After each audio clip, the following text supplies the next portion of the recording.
Welcome to the second module. This module goes about the Nitrate Directive and vulnerable zones, and we will learn how to address the problem of contaminated water.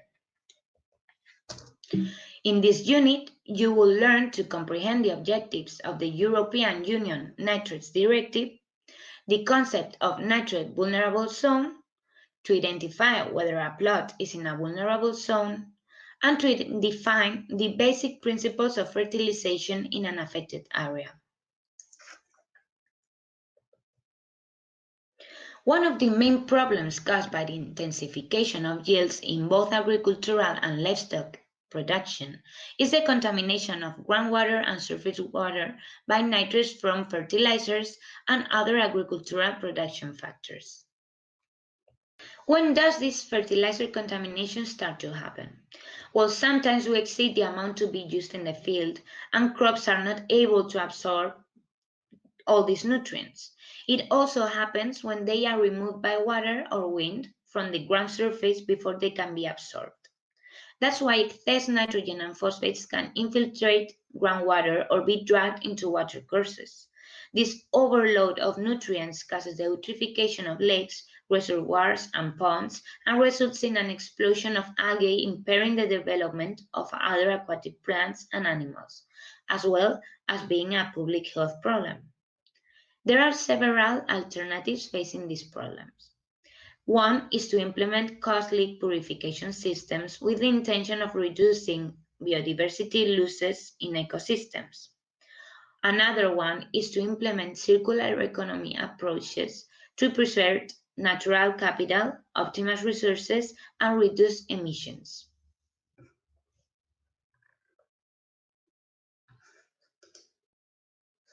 In some areas of Europe, contamination caused by pesticides and fertilizers is in itself one of the main causes of poor water quality. At European level, the Commission publishes reports on the implementation of the Nitrates Directive. They show that, although there are slight improvements in reported data in some countries, nitrate contamination remains one of the biggest pressures in place and much effort remains to reverse this situation.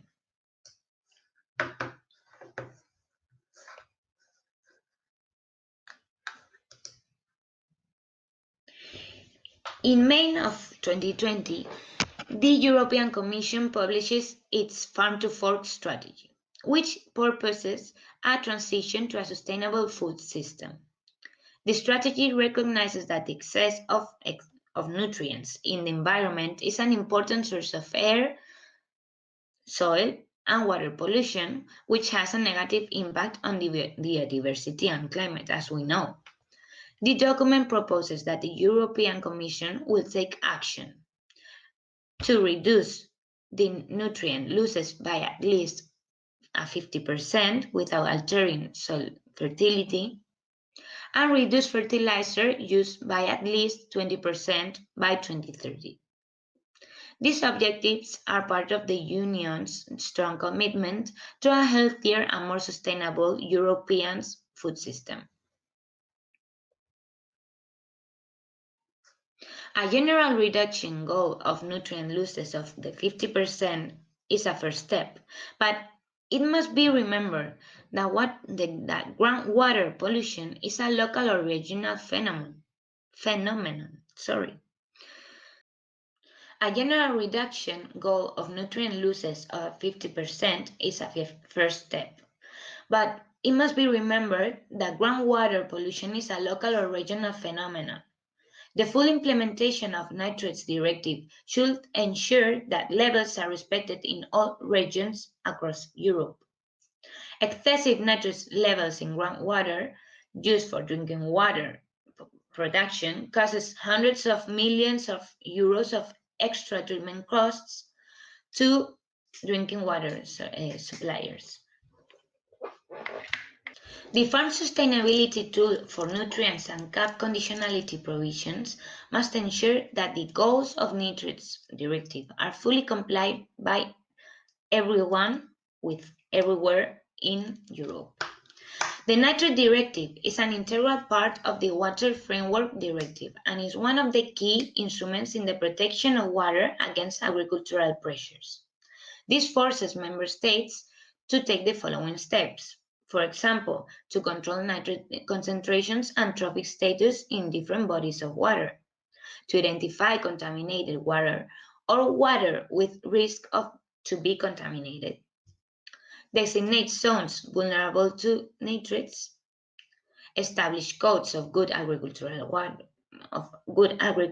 practices implemented voluntarily in the member states, establish action programs that are mandatory in nitrate vulnerable areas or throughout the national territory, review the designation of nitrate vulnerable areas and action programs at least 4 years, and submit to the Commission a status report on the implementation of the directive every 4 years as well. Therefore, the directive defines vulnerable zones as the areas of a land that drain into water polluted by nitrates, and farmers with land have to follow mandatory rules to restore water quality. In the case a vulnerable zone is declared, the directive is generally aimed at fertilization with manure less than 170 kilograms of nitrogen per hectare, with member states being able to establish different amounts in justified ways. Over the past 3 decades, dozens of nitrate vulnerable zones have been designated across the European Union, with the aim of making the problem more manageable.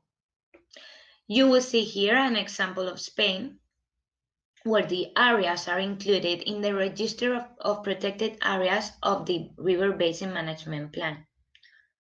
The document and the website will be included in this module.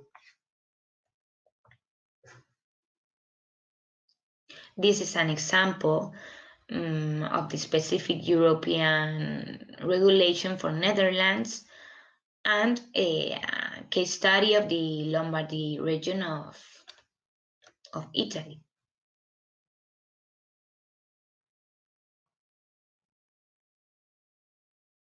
Rather than designating specific areas, member states may decide to include their entire agricultural territory in action programs, as done in countries such as Austria, Denmark, Germany, Ireland, or the Netherlands.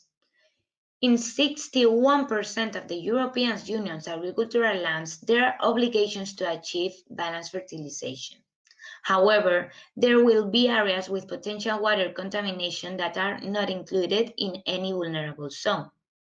The map of above shows the current area under nitrate vulnerable zones and groundwater monitoring stations with average nitrate concentrations greater than 50 milligrams per liter. The criteria used by member states for the designation of vulnerable zones may include parameters other than the average annual concentration.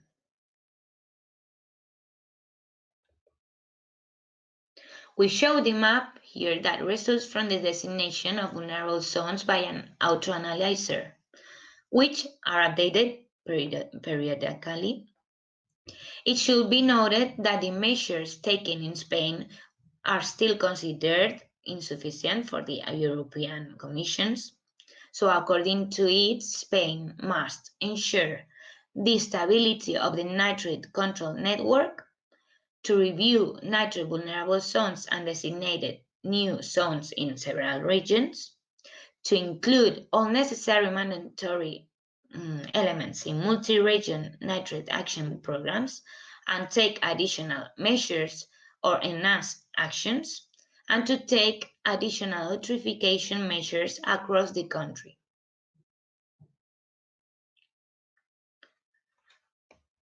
The bodies of water affected must be determined, the competence of which is designated by the government of Spain in the case of inland waters of intercommunity basins and the autonomous communities in all other cases, considering surface freshwater masses with a concentration of more than 50 milligrams per liter of nitrates or with a tendency to exceed it. And freshwater masses, estuaries, coastal waters, and seawater that are eutrophic or have a eutrophic tendency. Affected farmers should develop fertilization programs that take into account all other inputs in the crop, such as nitrates in irrigation waters or the remains of previous crops, in order to avoid providing excess nitrogen in crops. In addition, recommendations for concerned farmers must be analytical monitoring of the fertilization program. In arable crops, perform crop rotation comprising legumes, green fertilizers, plus the application of manure allowed. Apply conservation farming practices, preferably when using direct planting techniques and minimal labor. Microgranular fertilizers can be used in addition to traditional fertilizers. It promotes the homogeneous growth of crops and are designed for localization and used in lower doses. And finally, to learn the characteristics of irrigation water to calculate the dose of the fertilizers that are used. Fertigation is an interesting alternative.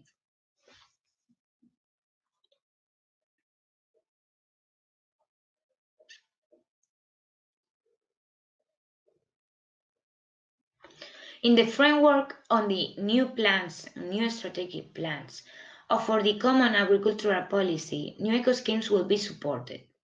The following eco-schemes are interesting examples of this policy, but you can find further information for proposals in one member state.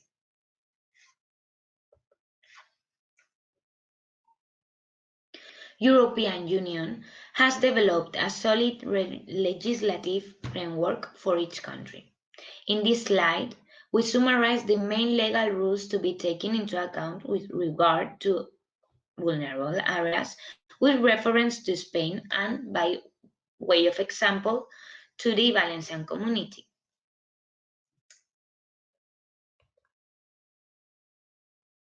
This strategy concludes to a zero pollution ambition, climate change goals, and circular economy strategy. Therefore, farmers need support in this complex transition phase. The 4-to-Fork strategy rightly points out that the Common Agricultural Policy is the tool for it. In this lesson, we have seen the concept of area vulnerable to nitrate contamination. Its designation is a consequence of the Nitrates Directive, which improves the quality of aquifers. The designation of vulnerable areas is updated depending on the fulfillment of the objectives of the policy. And this designation requires the taking into account the Code of Good Practice, which aims to make available to the agricultural sector the necessary information to carry out a rational agricultural activity. Thank you very much for listening.